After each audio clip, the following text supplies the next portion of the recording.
सो मैंने जस्ट ये सारी बुक्स डीटी की अभी अभी अपनी अलमीरा से निकाली just to make this video. So this video is about DT preparation, DT CA final का direct tax subject. Okay, and जो मैंने अभी सारी बुक्स दिखाई आपको, that all belongs to DT subject only. Yeah so I really hope कि आपने मेरे लास्ट वीडियो देखा होगा about 10 important tips to clear CA final exams. Okay, so in this video I'll talk about direct text subject only. So hi, my name is Poonam and I qualified my CA in May 2018 attempt. Okay, so without wasting any time, let's move to the video. So अगर आपने VG sir Vinod Gupta sir से CA final direct test की classes ली होगी तो आपको ये 5 modules मिले होंगे, उसके साथ एक समरी बुक मिली होगी. ओके, समरी बुक मेरे टाइम में ऐसी थी, अब ये मॉडिफाई हो चुकी है एंड कलरफुल मोड में है. This was in black and white. So अब वाली जो बुक है समरी मॉड्यूल वो काफ़ी ज़्यादा प्रेजेंटेबल है एंड अट्रैक्टिव है, बट पेजेस जो है वो थोड़े ज़्यादा इंक्रीज हो गए हैं. एंड ये वाली बुक्स मेरे टाइम की है 5 मॉड्यूल्स. इसका जो बाइंडिंग थी वो निकल गई थी. So I just so first let's begin with कि ये अगर आपने वीजी सर की क्लास ली होगी और ये मॉड्यूल्स है आपके पास चारों, तो अब इस टाइम पीरियड में तो ये मॉड्यूल्स पढ़ने का आपके पास बिल्कुल टाइम नहीं है. और आपने सुना होगा लोग कहते हुए कि आप सिर्फ सर को भी कहते हुए सुना होगा कि आपसे समरी बुक पढ़ के पास नहीं हो सकते, बट कई सारे लोग हैं जिन्होंने सिर्फ समरी बुक पढ़ के अच्छा स्कोर किया है. ठीक है, and I will tell you about myself also later on. So अगर आपने पहले क्लासेस लिया, आपने उसके बाद आपने ये सारे मॉड्यूल्स को दोबारा से एक बार पढ़ लिया होगा. ठीक है, मेरे टाइम में क्या हुआ था कि मेरे पास टाइम था but I couldn't read because मेरे बाकी सब्जेक्ट्स कंप्लीट नहीं थे.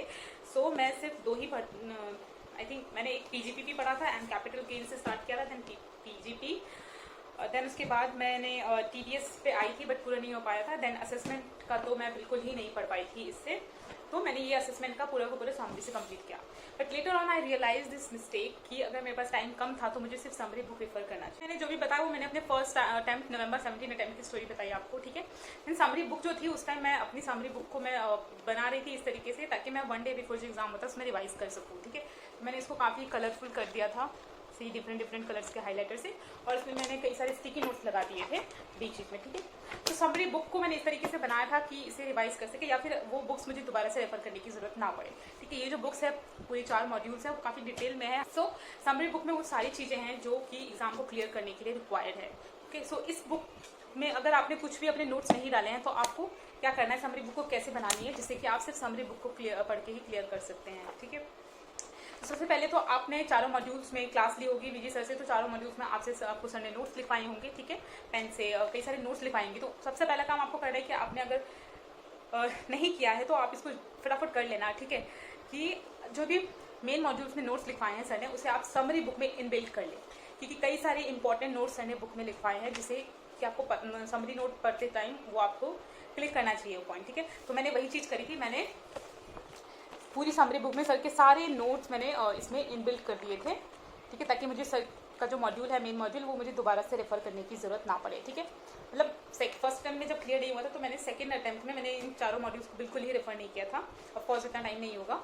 सो इस समरी बुक को किया था. ठीक है, सो प्रॉब्लम क्या थी कि फर्स्ट अटेम्प्ट में भी बहुत दिक्कत आई थी 1 डे रिविजन में, क्योंकि इतनी मोटी बुक नहीं हो पाया था, बिल्कुल ही नहीं हो पाया था इनफैक्ट.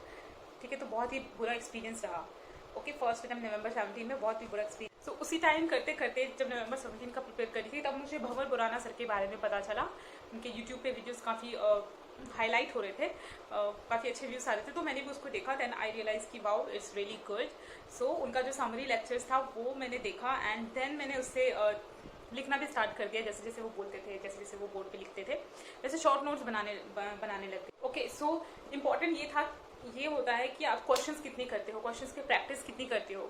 मॉड्यूल को पढ़ लिया आपने, ठीक है, अगर क्वेश्चंस नहीं किया तो टोटली वेस्ट है. ठीक है, इसीलिए जो पीछे जो क्वेश्चंस दिए हैं आप या तो उन सारे क्वेश्चंस को अलग से निकाल के उसका एक अलग बंच बना लो, या फिर सर का एक अलग से क्वेश्चन बैंक भी आता है वो आप रेफर कर सकते हो. सो मैंने वो क्वेश्चन बैंक जो था वो मैंने सेकेंड अटेम्प्ट में जाकर परचेज किया था, बिकॉज मेरे लिए बिल्कुल ही मुझे पसंद नहीं आता, मेरा टाइम वेस्ट होता अगर मैं इन चारों बुक्स में खोल के वो क्वेश्चन को करती. ठीक है, इसलिए मैंने एक अलग ही क्वेश्चन बैंक खरीद लिया था और उसमें जो क्वेश्चंस थे वो सारे इसमें भी हैं. एंड वो सारे क्वेश्चंस ऐसे थे जो पुराने अटेम्प्ट में आ चुके हैं या फिर कोई अलग सा क्वेश्चन कोई और कोर्स में आया हुआ है, तो वो सारे क्वेश्चंस थे उसमें, और वो सारे ही क्वेश्चन सारे कंसेप्ट पे बिल्ड था. एंड जो सोल्यूशन जिस तरीके से दिया था उसे पढ़ के आपका जो कंसेप्ट है वो भी क्लियर हो जा रहा था. एक बार आपने मेन मॉड्यूल को पूरा पढ़ लिया होगा. ठीक है, अब आपको सिर्फ समरी बुक से पढ़ना है. और यस, एक बार क्वेश्चन बैंक पूरा करना है, पूरा क्वेश्चन बैंक करना है आपको। समरी बुक से एक बार रिवाइज कर लेना, देन क्वेश्चन बैंक पूरा कर लेना सॉल्व, ठीक है।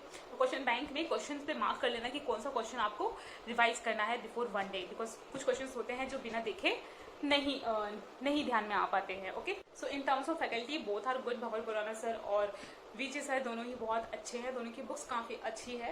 एंड सो फर्स्ट अटैम्प्ट में मैं बुरी तरीके से फेल हुई, देन सेकेंड अटैम्प्ट में मैं मार्जिन पे पास हो गई 40 मार्क्स पर। बट येस, सेकेंड अटैम्प्ट में क्या चीज़ मैंने नहीं रेफर करी, दैट वॉज कि मैंने सबसे पहले जाकर, बिकॉज मैंने इनकी डायरेक्ट टेक्स्ट कॉम्पैक्ट के बारे में बहुत सुना था भंवर खुराना सर की, सो आई परचेज दिस। लक्ष्मी नगर गई एंड वहाँ पे टॉपर्स स्टेशनरी शॉप से मैंने ये बुक खरीद ली। ओके, सो ये कलरफुल थी, मैंने इसको फोटोकॉपी प्रेफर नहीं किया बिकॉज फोटोकॉपी से पढ़ने में ज़्यादा मज़ा नहीं आता है। सो 300-400 जितने की भी पढ़ी मैंने खरीद ली बिना giving it a second thought. मैंने खरीद लिया इसे बिकॉज एक बात मैं समझ चुकी थी कि एक दिन पहले ये रिवाइज नहीं हो पाएगा, ठीक है। कुछ चीज़ें हो जाएंगी, मे बी कुछ लोग कर ले, बट मुझसे तो नहीं हुआ, ठीक है। सो मैंने ये खरीद लिया बिकॉज इसके साथ क्या रेफर करना था, सिर्फ बुक पढ़ने से काफ़ी नहीं था, ठीक है। जो उनके रिवीजन क्लासेस थे, जो 1 डे बिफोर वाले जो रिवीजन क्लासेस आते हैं, सो जैसे कि भंवर खुराना सर ने अपने वीडियो में कहते हैं कि उनकी जो रिवीजन लेक्चर्स होते हैं और उसके साथ ये बुक खोल के आप अगर 1 डे बिफोर बैठते हो तो आपका पूरा हो जाएगा, ठीक है। सेम चीज़ मैंने सेकेंड अटेम्प्ट में अप्लाई किया था एंड मेरे most of the topics cover हो गए थे। ओके, सो इस बुक में वो सारी चीज़ें हैं इसमें जो कि एग्ज़ाम क्लियर करने के लिए इनफ है। अगर आप 1 डे बिफोर रिवीजन करके चले जाते हो इससे, वो अलॉन्ग विद वीडियो से क्या होता है कि फास्ट जल्दी होता है, ठीक है। आप कि आप खुद सोचोगे कहीं अटक जाओगे तो उसमें टाइम वेस्ट होगा, बट वीडियो के साथ वो साथ में क्लियर हो जाता है, सो टाइम कम लगता है। ओके, सो ये आप आराम से कंप्लीट हो गई थी, राइट। यस, उसके अलावा कुछ चीज़ें थी जिसके लिए मैंने इसमें मार्क किया था कि कौन सी चीज़ें 1 डे बिफोर एग्जाम देखनी है, जो सिर्फ इसमें है और इसमें नहीं है। इसीलिए दोनों बुक्स बहुत ज़्यादा ज़रूरी है और डीटी की बुक्स तो मैंने लाइफ टाइम के लिए इतनी संभाल के रखी है because this direct text amendment book is so amazing.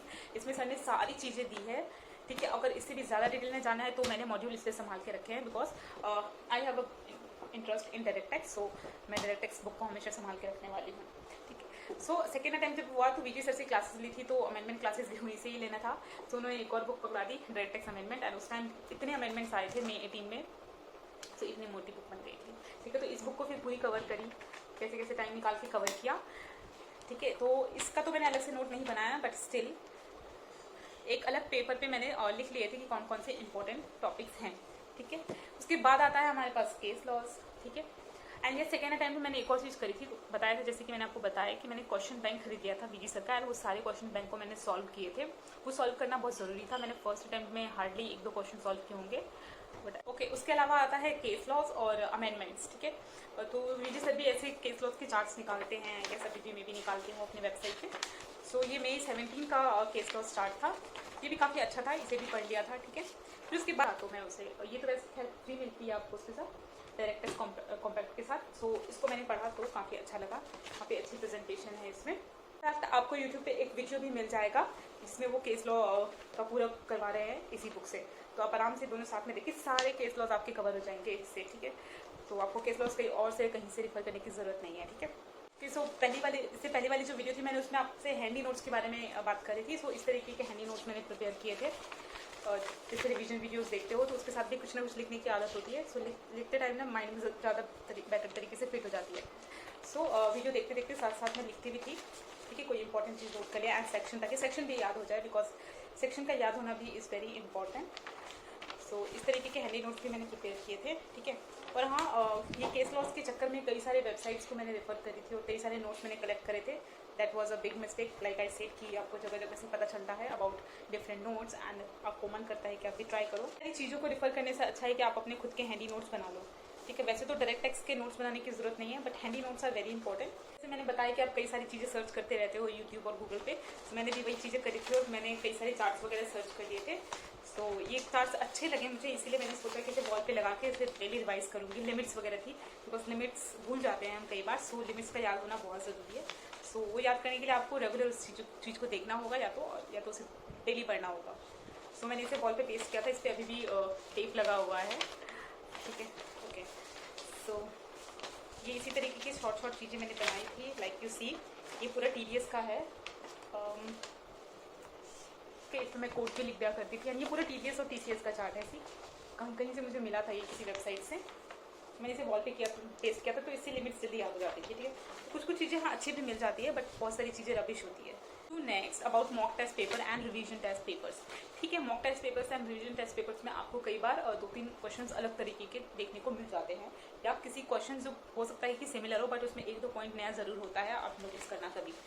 So RTP और एमटीपी करना भी उतना ही ज़रूरी था जितना कि मॉड्यूल्स को पढ़ना ज़रूरी था या समरी को, ठीक है। तो ये मॉक टेस्ट पेपर अभी भी रखा हुआ है मेरी इस नोटबुक में। एंड ज़्यादा मॉक टेस्ट की तरफ और आरटीपी की तरफ भागना मत। जो आपका पुराना आरटीपी है, पिछले 2 साल के 2 अटेम्प्ट्स के एमटीपी और RTP is maximum, more than enough, ठीक है। लेकिन हाँ ये देख लेना कि कौन सा क्वेश्चन, पहले ही चेक कर लेना कि कौन सा क्वेश्चन में यूनिक पॉइंट है, ठीक है। देन उस चीज़ को रिवाइज भी कर लेना before 1 day exam. And point is that कि आपको अमेंडमेंट्स करने बहुत ज़रूरी हैं, कि amendments are really really very important, okay. So अब इस वीडियो में मैं आपको कोई स्टडी टिप नहीं दे रही हूँ एग्जैक्टली, बस मैंने ये दिखाया आपको कि मतलब आप टाइम सेव करने के लिए कैसे क्या कर सकते हो, ठीक है। इतना जब ज़्यादा टाइम ना हो तो कैसे आप प्रिपेयर कर सकते हो। मैं आई नो कि मैं ज़्यादा क्लियर वर्ड्स में नहीं बोल पाई, because this video is more like I am sharing my experience, but I think if you are watching this video then I really think and really hope that कि आपको कुछ पॉइंट्स इसमें अच्छे लगे हो, that you should definitely inbuilt in your schedule. Main modules को अभी side में कर दो, ठीक है, टाइम बहुत कम है। समरी बुक्स को रखो, आप चाहें तो इस समरी बुक को भी ना अगर 2 बार पढ़ लेते हो, you are good to go. I am telling you कि इस समरी बुक से भी को सिर्फ पढ़ के ही, एक फ्रेंड थी मेरी उसने क्लियर कर लिया था, इतने अच्छे मार्क्स आए थे उसको सिर्फ इस समरी बुक को पढ़ के, येस। एंड 1 डे पता नहीं उसने कैसे रिवाइज कर लिया, I think hats off to her. And but yeah I do agree कि अगर आप पहली बार भी कर रहे हो ना, तो अगर समरी बुक आपने सिर्फ क्लास ले ली, ठीक है, तो आप समरी बुक से कर लो और रिवीजन लेक्चर्स देख लो। अब तो वीजी सर के भी रिवीजन लेक्चर्स आने लगे हैं, सो काफ़ी अच्छे होते हैं, काफ़ी क्लियर वर्ड्स में समझाते हैं वो, सो वो भी आप देख सकते हो। और अब तो वीजी से भी रिवीजन क्लासेस निकालने लगे हैं, तो आप वो भी चेक कर सकते हो। एंड यूट्यूब पे भी उनके यूट्यूब चैनल पे अवेलेबल है, एंड बहुत पुराना सर के तो है ही अवेलेबल। इनफैक्ट ये केस लॉस के क्वेश्चंस आते हैं, सो केस लॉस के लिए आप अच्छे से प्रिपेयर कर लेना। अगर केस लॉ कर लिया तो आपके आई थिंक एक क्वेश्चन होता है पूरा, उसमें 4 केस लॉस होते हैं, सो आप आराम से वो कर सकते हो अगर आप केस लॉस अच्छे से करके गए हो और आपको केस लॉस का सोल्यूशन कैसे करना है ये आपको अच्छे से पता है, ठीक है। सो केस लॉस का भी आप वीडियो चेकआउट कर सकते हो, वीजी सर के चैनल पर भी है एंड भंवर गुराना सर के चैनल पे भी है केस लॉस के video. And I think many other YouTubers are also coming, but कि जस्ट स्टिक टू, जैसे कि मैंने लास्ट वीडियो में कहा था, स्टिक टू 1 और 2 मैक्स। टोल्ड यू दैट कि आपको मल्टीपल चीज़ें एक साथ रेफर नहीं करनी है, दैट क्रिएट्स कन्फ्यूजन। एंड जिस तरह से मैंने कई सारी जगह से नोट्स कलेक्ट किए थे वो भी आपको बिल्कुल नहीं करना है। एंड यस, आप चाहें तो अपने चार्ट्स खुद के बना लो, लिमिट्स के, किस पे कितना रेट है, क्या लिमिट है, क्या एग्जेम्पशन, क्या थ्रेशोल्ड लिमिट है, ये सारे आप चार्ट्स खुद बना लो थोड़ा सा टाइम निकाल के, और उसे वॉल पे पेस्ट करके उसे डेली देखो। So visualization is the best technique to remember anything, yeah so that's it.